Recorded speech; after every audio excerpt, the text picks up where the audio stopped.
Maray na hapon mga tugang uya po ang mga baratang unyan para sa agadigdi sa Radyo DCGB. Mga baratang maruluwa sa aga sa mga dyaryo nasyonal. Enot sa PBN DCGB. Sa mga baratang unyan para sa aga.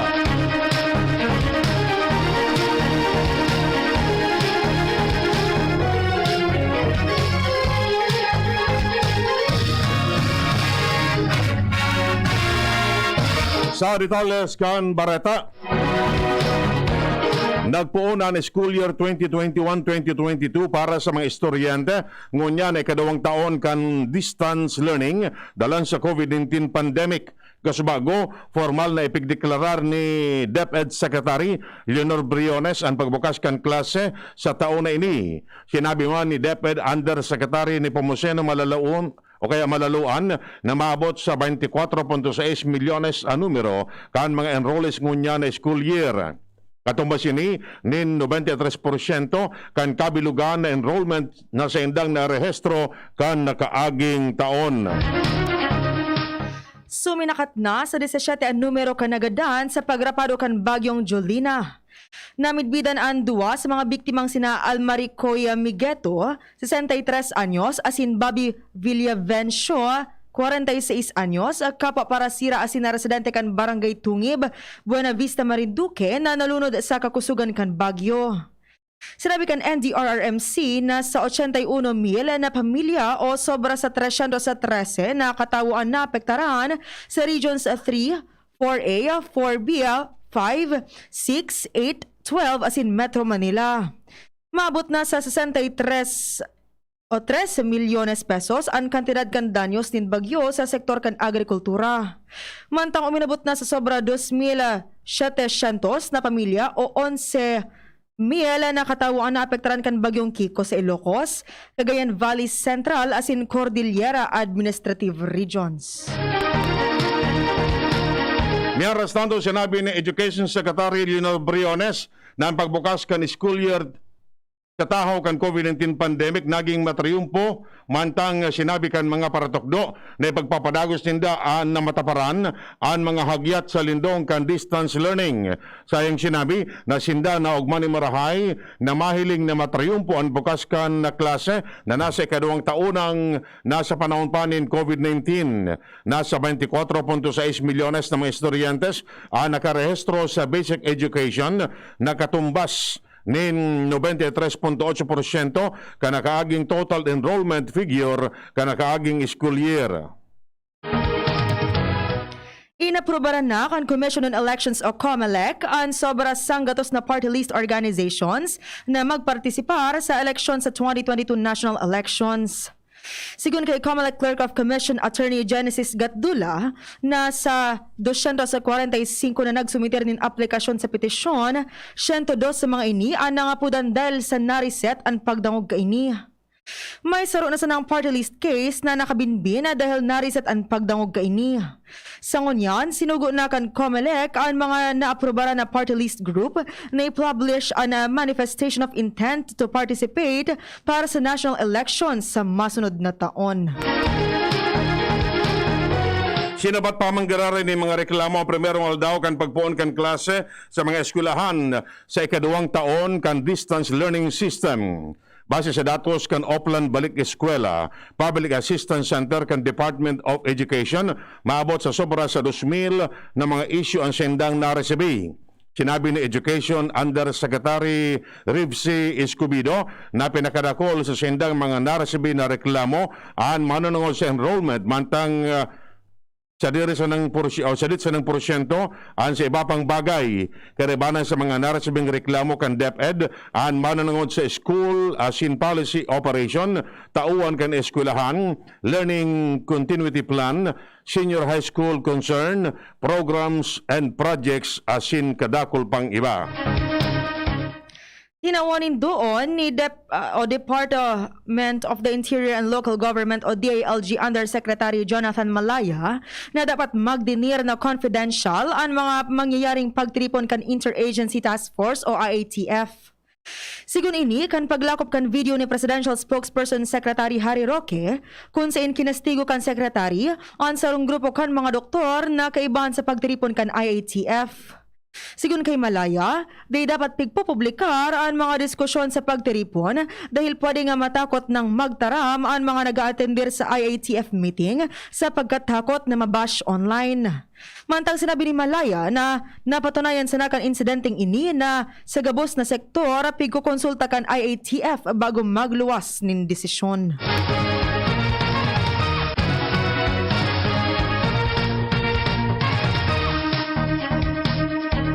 Miaras tanto kadaklang sa mga estudyante dahil makakasabay sa distance learning bilang pag-iingat sa COVID-19. Sigun sa Alliance of Concerned Teachers, dalan man ini sa kakulangan in gadget asin marahay na internet connection. Dahil pa man kasimbagan ang Department of Education sa pangapudang kang grupo na internet allowance sa mga paratokdo asin nagtitios na estudyante. Apisar kan mga may naresibina ang nagkapera, may kadefisilin pa man ang signal. Ngunyan aldaw nagpuon na pagbukas kan klase sa school year 2021-2022. Ipapairarom ang mga lugar sa Metro Manila localities sa Common Alert level sa lindong kan bagong COVID-19 policy na ngunyan ginigibo pang final. Initanganing mapreventaran ng publiko sa mga pagtiripon sa lugar na may hababang alert level. Sinabi ni DILG Undersecretary Epimaco Densing na ini para malikayan sa publiko na mag-igwanin tiripon sa mga lugar na nasa hababaan alert level. Sing sinabi na ang mga alkalde sa Metro Manila nag-uyo na ang National Capital Region dapat magkaigwasananin sa wrong alert level. Miaras tanto dagdag na barata alidyang sulwa si Ans Galero. Ans, kamen. Importanteng marhay na partisipasyon at koordinasyon kan mga media personalities at man mga PIO dahil sa gobyerno sa Bicol tangan na mas maging presente ang hero kan RDRMC o kaya Regional Disaster Risk Reduction and Management Council sa kada best na iguanin kalamidad sa Kabicolan. Iniantin awan ni na doon ngunit na pagkahapon ni Gremel Nas at tagapagtaranggan Office of the Civil Defense Bicol so ginibong first day kan online training para sa DRRM kan mga media sa PIO sa Kabicolan kung sa yung sinabi na dahil man kakayanan nila na sindasanaan magabariwas ng informasyon sa publiko may kinaraman sa mga kalamidad. Pero kaya nakikipag-coordinate man ngunyan RDRMC katuwang na manlain-lain na ahensya sa gobyerno sa mga PDRRMC.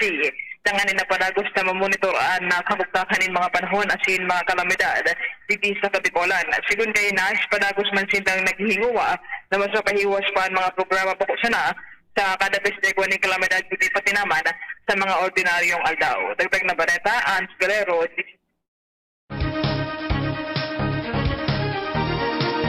Nagdepensa si DTI Secretary Ramon Lopez kunata nagkaparang kompanya pamanggiraray nagpapautob nin aumento sa presyo kan nagkaparang produkto maski nangani na sampang pa kan pandemya a nasyon. Kasabay man ini kan pagkontestar ni Gabriela Partilis Representative Arlene Brosas na maabot sa 2 pesos ang aumento kan nagkaparang produkto. Paliwanag ni Lopez na kadaklan sa mga kompanya September 2019 pa nagsumitir kan application para sa price increase alagad dahil naabutan kan pandemya sin price freeze day na ipapautob.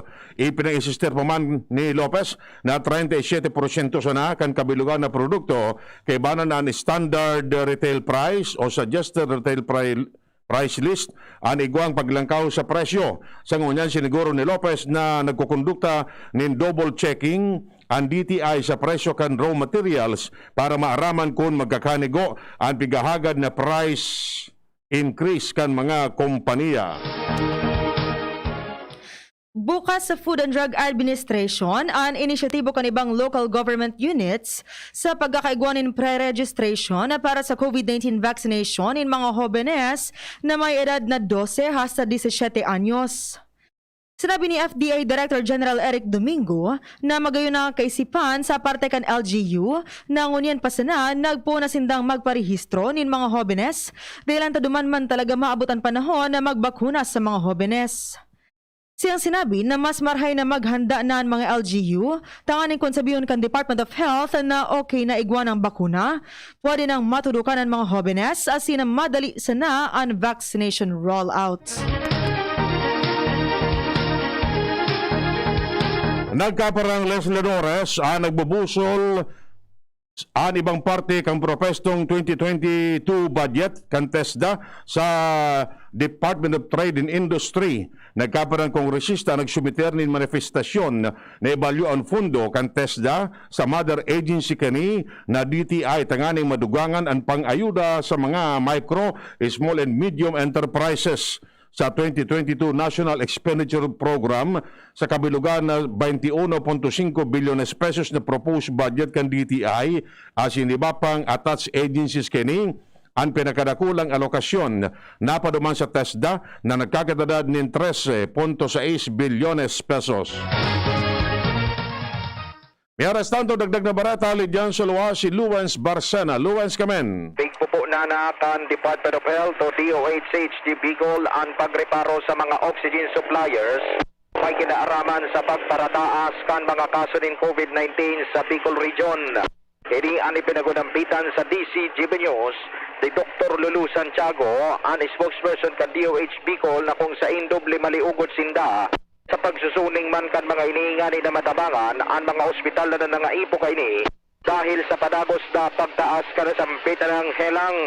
Apisar kan siring na bagay, operational naman daw ang One Health Command System na kung sain maire-refer nin marhay ang sarong pasyente kung sain na health facility na akma na darahon kung in kaso nangangaipo ang mga natatamaan ng COVID-19 in mga asistensya medikal. Dahil sa pagparataas asin pagparadungan kan kaso ng variants of concern maskit pudpud na andila kan sa indang opisina, padagos ang kampanya kan Department of Health na magsunod sa minimum health protocols nga ni na makaiwas sa uro lakitan. Inako ni Santiago na dai kakayanon kan Department of Health na mamanihar ang pagpugol sa pagkanayap ka na sambitan ng helang kung ang publiko dai magpapartisipar daw sa pagsunod sa minimum health protocols nga ni na mabawasan ang pagparadakol kan kaso ng COVID-19 sa kapalibutan. Mga dagdag na bareta, hali sa Department of Health, ako po, si LBB.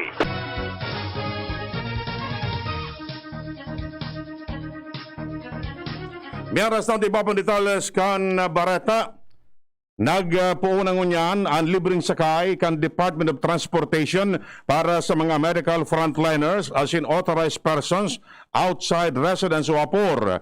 Siraro mini kan Phase 2 kan Service Contracting Program kan DOTR. Ang programa pinatagamaan in 3 bilyon pesos na fundo halis sa General Appropriations Act of 2021.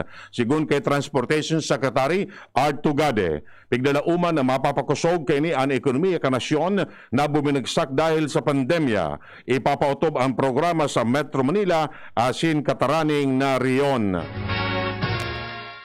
Sinabi ni Vice Presidente Leni Robredo na ang 8.68 bilyones pesos na kontrata sa kontrobersyal na Pharmalia Pharmaceuticals firm para sa medical supplies, iyon siyam na beses na mas halangkaw pa kaysa sa 2021 budget kan Office of the Vice President. Iniyan sa iyang pahayag, manunungod sa aligadong overpricing sa pagbakal kan gobyerno nin COVID-19 supplies kan 2020 kan Department of Health sa COVID-19 response na sa ngunyan, iyon ang pig-investigaran kan Senado. Kan 2021, ang budget kan OVP nasa 900 sa 8.7 milyones pesos na ginagamit sa pagtabang sa gobyerno para makaresponde sa COVID-19. Seryoso ang piglalauman na mangyayari sa ekonomiya kan Pilipinas kung magpapadagos ang mga maigpit na quarantine protocol sagod sa katapusan kan taon.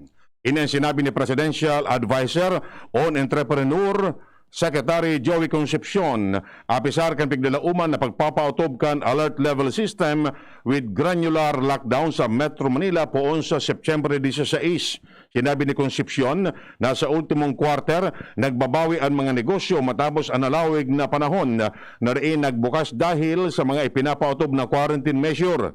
Paliwanag ni Concepcion na buhay ang ekonomiya ka nasyon lalo na kada holiday season.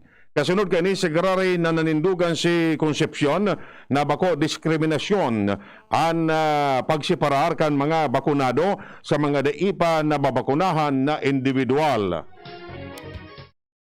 Sinabi ni Vice Presidente Leni Robredo na si Presidente Rodrigo Duterte nagkukulkol ni nagkapirang opisyalis kan gobyerno na konektado sa corruption allegations sa pagsasabi na ang hepe ehekutibo mismo dapat magtaon in orde na investigaran ang nasabi mga opisyales.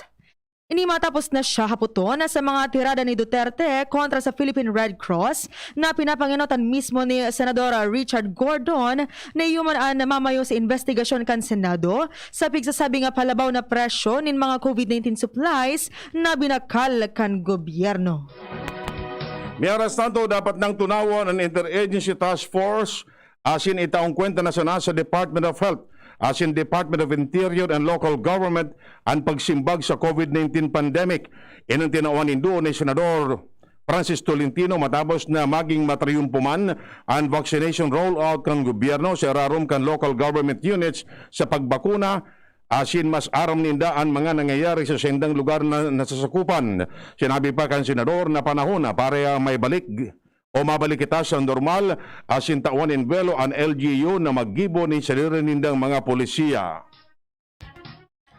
Sinabi ni Senate Minority Leader Franklin Drilon na dahing rason na invitaran si Presidente Rodrigo Duterte sa investigasyon kan Senado manunungod sa pagbakal kan gobyerno nin alegadong palabaw na presyo nin mga COVID-19 medical supplies.